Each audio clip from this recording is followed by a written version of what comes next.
சோழ நாட்டு தேவார பாடல் பெற்ற காவேரி வடகரை தலங்களில் 13வது தலமும், தேவார பாடல் பெற்ற 67வது தலமுமான திருக்கிடாவூர்னு அழைக்கப்படக்கூடிய திருக்குறுகாவூர் வெள்ளடைநாதர் கோவில். திருமால் வெள்ளை நிற ஒரு விடை, அதாவது ரிஷப வடிவில் வழிபட்டதுனால வெள்ளடைநாதர்னு சொல்கிறாங்க.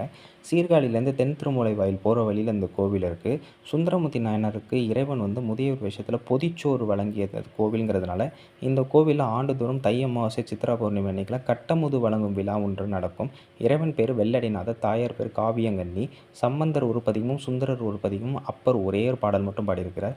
இந்த கோவிலோட தீர்த்தம் பால் கிணறுன்னு சொல்லுவாங்க. தை அமாவாசையில் தை மாதம் மட்டும் பார்த்திங்கன்னா இந்த கோவிலில் நீராட அனுமதி உண்டு. அப்படி நீராடும் பொழுது இந்த இது பார்த்திங்கன்னா நிறம் பால் நிறத்துக்கு மாறுமா.